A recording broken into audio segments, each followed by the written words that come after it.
Newcastle versus Fulham. I put out this tweet which got loads of stick, saying Newcastle deserved a win and saying that Shelvey and Longstaff played well, and I'm here to give my match review and defend the choices that I made, so stay tuned after this.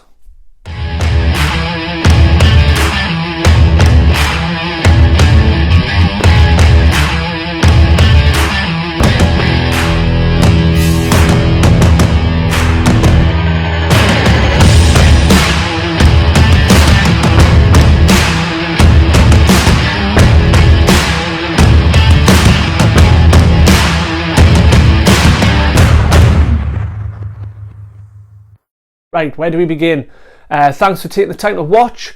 I'm assuming you're either a Newcastle or a Fulham fan. Either way, if you could go and hit like and subscribe, that would go a long way to supporting the cause, allowing me to do more giveaways, more prizes, more videos.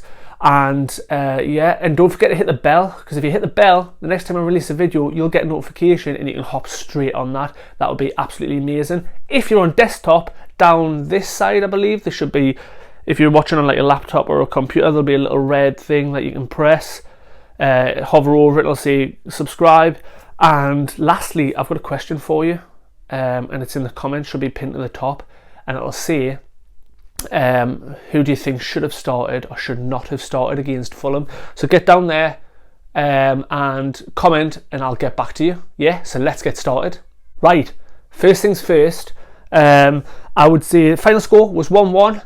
And looking at the statistics, to be fair, it was a really even game, but here's why I think Newcastle really should have won and deserved to win. There was a lot of people reacting, saying that they think we got smashed and it was embarrassing, and yes, when you're facing a team like Fulham, you can say that, but there's a couple of justifications to why we should have won.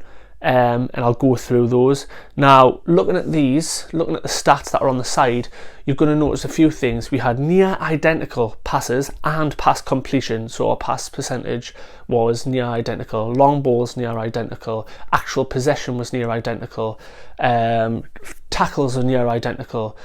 It was just ridiculous. The game was so evenly split. I think Fulham on a few of them pipped us by like a few, so a minute amount which isn't relevant to the actual outcome of the game. But looking at the statistics, to me, it just says that it was an even game. You could say it was drew. It was almost worthy of a draw, but there's a couple of reasons why. Now, first thing I would say is, looking at this was a chance where the ball came over the top of Fulham and Dummett should have done better.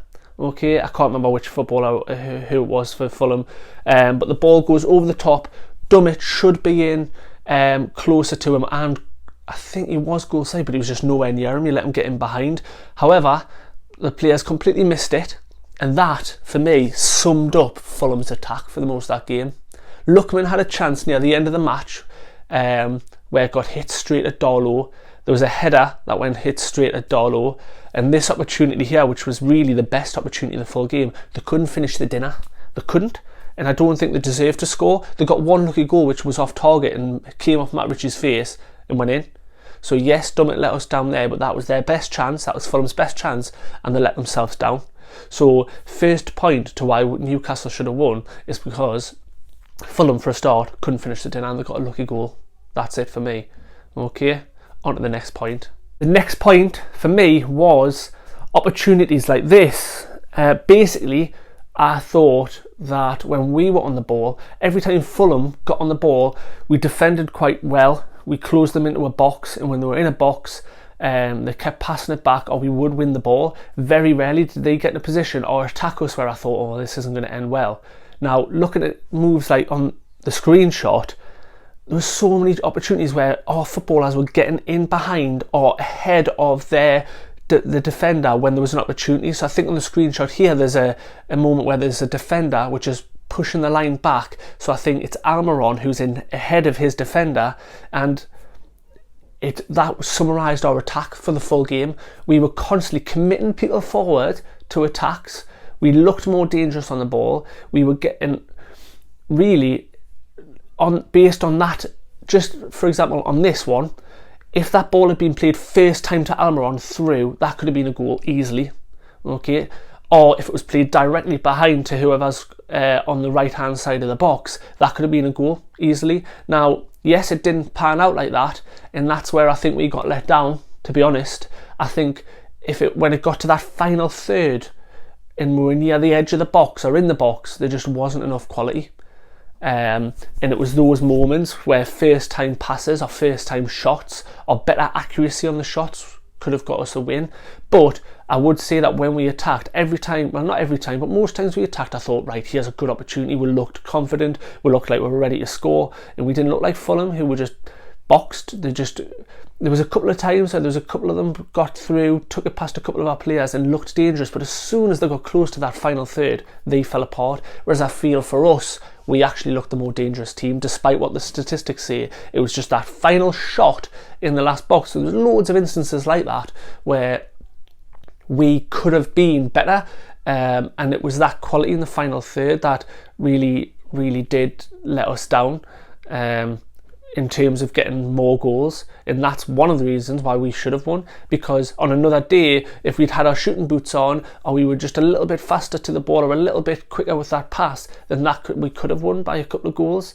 Fulham certainly didn't deserve to score, and attack like that, I thought Almiron was running his socks off for most of the game. On that screenshot, there was an opportunity where the ball still got to him and he took a shot, and it wasn't a bad shot. It was a half decent save. It actually forced the keeper to make a save, which is more than Fulham's shots did for Darlow. Most of Darlow's just went straight to him.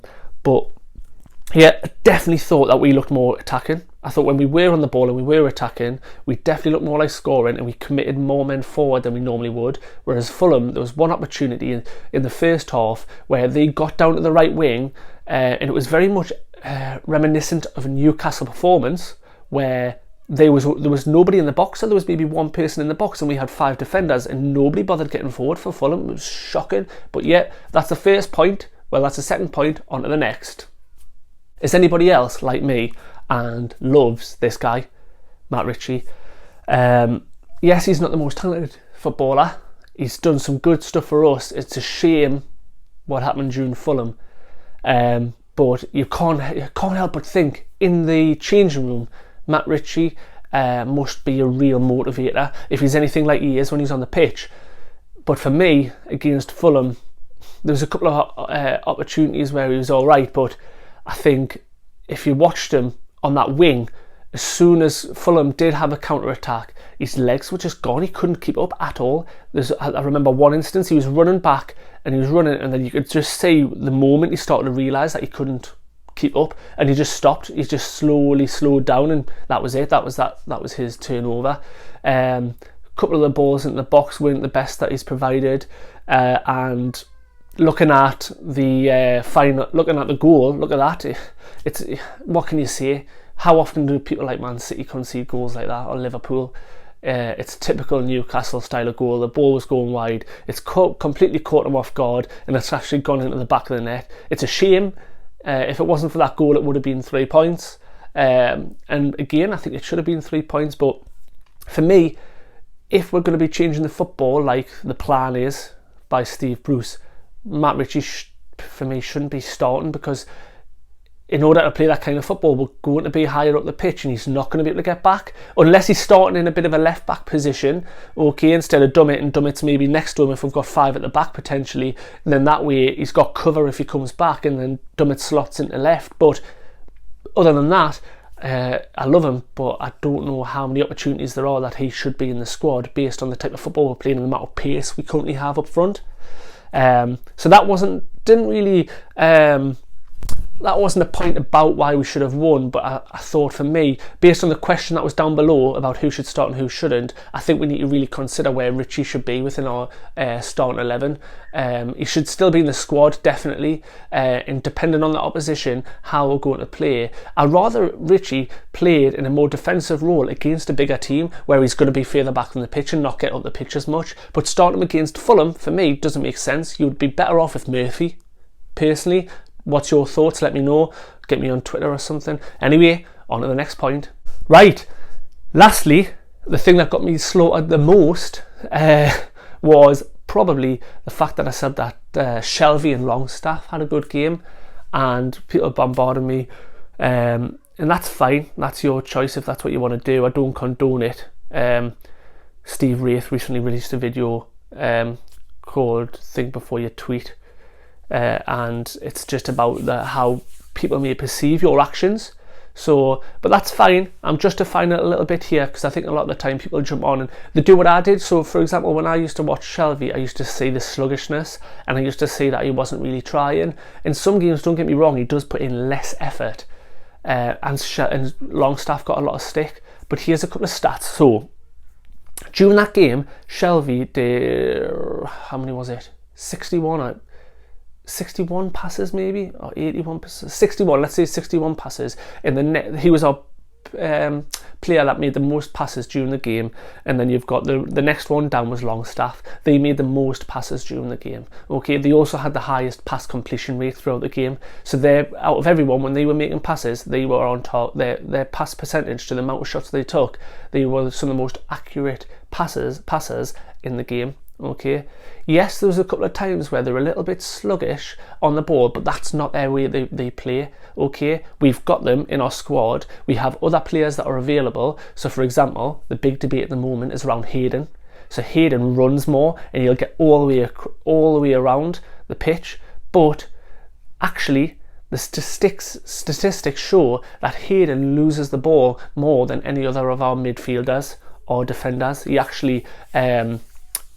He actually loses possession more than any other of our defenders and midfielders, which I think is quite like an important stat that people need to consider. Shelby and Longstaff are our best passers in the game, okay, and that is important in midfield. Now, against Fulham, one of the reasons why we should have won, when Fulham got forward and they attacked us, they got down, they were focusing down the wings, and I'm not too sure why. That maybe must have been where they felt best suited to attacking us. But what would happen is we defended really sound. We closed them in, we boxed them in, and we forced them to pass back. Again, reminiscent of a Newcastle performance. They were passing it back all the way back to the keeper or back to the centre circle and trying to start the attack again. Kept passing them back. Now, if you watch the game again from the start and watch Newcastle, every time that happened to us, the ball would come to Shelby or come to Longstaff, and they were pinging the ball around. So as soon as we were charging forward, getting into a position to attack, turn it back, give it to Shelby, give it to Longstaff, they ping it across the field, attack continues, and it was a constant attack. And I think without those passes in the game, I think that we wouldn't have had anywhere near as many chances. I don't think we would have. And I think people need to remember, yes, we don't want to be heavy reliant on a player like Alan Saint-Maximin, but if he was in our squad and we had him and that extra juice on the wing, okay, maybe even Almiron on one side and Maximin on the other, with that extra pace and creativity, what would that have been different when you've got those two as well as Shelby and Longstaff pinging those balls around? Might have been a little bit different over than having Richie, but that is it. Again, I understand they are a bit sluggish to the ball, but I think Shelby, a lot of the time when I was watching him, because I was trying so hard to pay attention to him, he was grafting, and he won a lot of balls, and he was playing a lot of key passes. So I think, yes, on viewing, he's a bit slow, and so is Longstaff. But if you look at what they produced in that game and how they helped create a lot of our attacks, if we'd had better quality in that final third, we would have won by a few goals, and that's one of the reasons that let us down. But this is one of the reasons why we should have won. Anyway, I'm going to wrap up this video now. Thanks for watching. One more point. Finally, right, thanks for watching. Don't forget, please hit the like and subscribe. Special shout out to King of Northumbria, which is at Sandancer1977, for providing some of the stats that I used in this video. He'd gone around and found some of that information, and he's very keen on showing the statistics for Shelby and Longstaff, and he's one of the people that opened up my eyes to actually really pay attention. It's why I paid attention to Shelby and Longstaff during the game, and that's where I found that really, without them, I think we would have been a completely different performance. So big shout out to King of Northumbria. I really appreciate that. Thank you. For everyone else, please like and subscribe. Feel free to browse and have a look at the other content. If you want to get me on Twitter, it's at JamesInExtra, and the same for Instagram, at JamesInExtra. And yeah, until the next time, see you later. Take care, lots of love, have an amazing Christmas. Yeah, love you all.